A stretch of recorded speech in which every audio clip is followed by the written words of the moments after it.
Hey everyone, and welcome to this explainer. Today, we're unraveling the mystery of international trade barriers. We're going to look right behind the curtain to discover how countries actually protect their economies, often in ways that are, frankly, completely invisible to the average consumer. Okay, so let's dive right into this by addressing what is honestly a massive paradox. We constantly hear that international trade and global integration promote worldwide economic growth, right?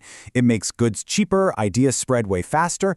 But if that's universally acknowledged, why on earth do countries continuously build these restrictive walls to regulate the flow of goods and services? Why not just let free trade run the whole show?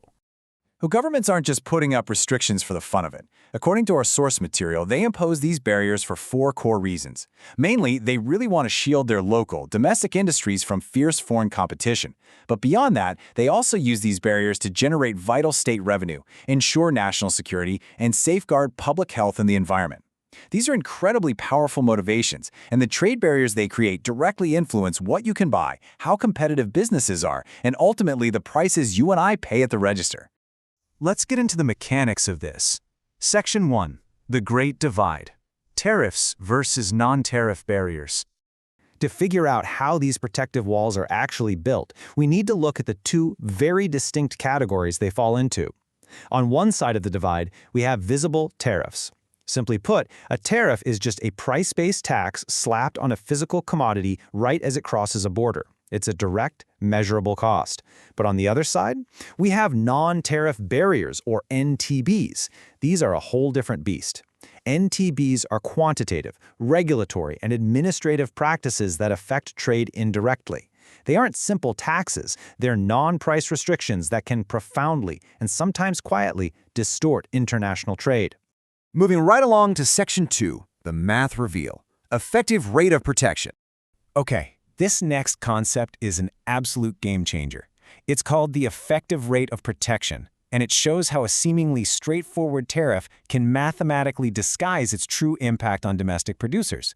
Now, most people just assume that a 25% nominal tariff provides exactly 25% protection to a local industry. Sounds totally logical, right?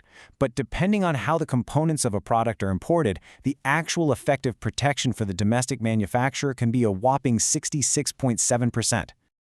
Let's break this down with a really brilliant textbook example from our sources.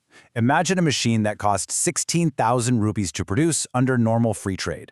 Now, it uses 10,000 rupees worth of imported, duty-free steel. So that means the local, domestic value added to this machine is the remaining 6,000 rupees. Okay, stay with me here. Suppose the government decides to slap a 25% nominal tariff on any fully imported finished machines. That raises the final consumer price by 4,000 rupees, bringing the total up to 20,000 rupees. And boom, this perfectly illustrates the secret. Because that imported steel raw material came in completely duty-free, that entire 4,000 rupee tariff on the finished product acts as a shield exclusively for the local assembly process. That's 6,000 rupees of domestic value added. When you divide the 4,000 rupee tariff by the 6,000 rupees of domestic value, you get 66.67%. It is an incredible incentive. Local producers aren't just getting 25% protection, they're actually getting a protection rate over 2.5 times higher than what it says on paper. Which brings us to Section 3, Invisible Walls, Non-Tariff Barriers. Now, you might be thinking, if tariffs are such powerful, mathematically potent shields, why do countries even bother with anything else? Enter non-tariff barriers. The World Trade Organization defines these as a massive arsenal of regulations, domestic subsidies that financially prop up local businesses, and import licensing systems that distort trade without relying on a direct tax at all. As modern trade agreements have forced countries to lower their official tariffs, governments have increasingly turned to these far less visible administrative tools to tightly regulate their foreign trade. The absolute bluntest of these invisible walls is a quota. Instead of taxing an item to make it slightly less appealing, a government just places a hard, absolute, quantitative cap on the physical number of goods that can cross the border. Once you hit that specific number, that's it. The border is shut for that product. No more imports allowed, period. So here's why quotas affect the market so much differently than tariffs. Imagine domestic demand for a product suddenly spikes. Under a standard tariff, more imports just flow in to meet that new demand, and the domestic price stays relatively stable. But under a quota, no new imports can enter to satisfy that demand because the absolute cap has already been hit. Because of that, domestic prices artificially surge, which heavily favors local producers, right at the expense of the consumer. Plus, whoever is lucky enough to snag the license to import that limited quota essentially gets monopoly power. Then we've got VEEs, voluntary export restraints. Now, voluntary makes it sound super cooperative, right? Well, actually, scratch that, it's more like strong-arming. This is an agreement where an importing country basically pressures a trading partner into voluntarily capping their own exports.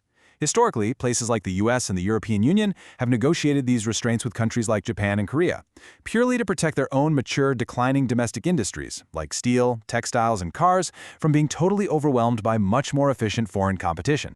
Next up are SPS measures. These deal strictly with health and safety. Things like testing for pesticide residues, checking contamination thresholds, and mandating specific hygienic treatments for food.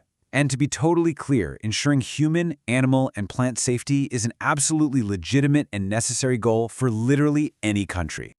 All right, moving into Section 4, Sneaky Shields, Technical Rules and Disguised Protectionism.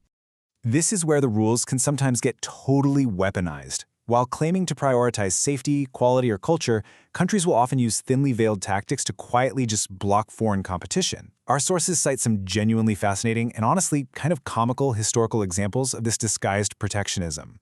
Things like arbitrary customs classifications, where officials just decide the value of imported goods completely at their own discretion to charge higher duties. Or how about France banning advertisements specifically for Scotch, British limits on showing foreign films on TV, or incredibly onerous labeling requirements that exist for no other reason than to make it way too expensive for a foreign brand to compete. It's literally protectionism hidden beneath layers and layers of bureaucratic red tape. Let's wrap this up with Section 5, the tug-of-war, real-world economic impact. So let's zoom out for a second. We've seen how the walls are built, whether it's through that clever tariff math or invisible regulations. But who actually wins here and who loses? It fundamentally comes down to an economic tug-of-war. On one side, protected domestic industries are the absolute winners.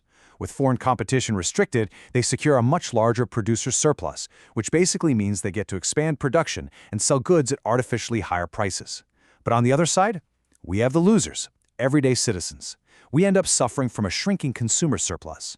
For us consumers, trade barriers just mean less variety and higher shelf prices. In fact, our sources point out that when a tariff is applied, the country as a whole often loses its overall economic efficiency. I'm going to leave you with this final provocative thought to ponder. When you really pull back the curtain on these invisible walls, when you understand the massive hidden math of the effective rate of protection, and you see the sneaky nature of quotas and red tape, you kind of have to ask yourself, are the hidden taxes we all end up paying at the checkout counter actually worth the cost of protecting domestic industries? Thanks so much for exploring this explainer with me. Keep examining the world around you, and I'll catch you next time.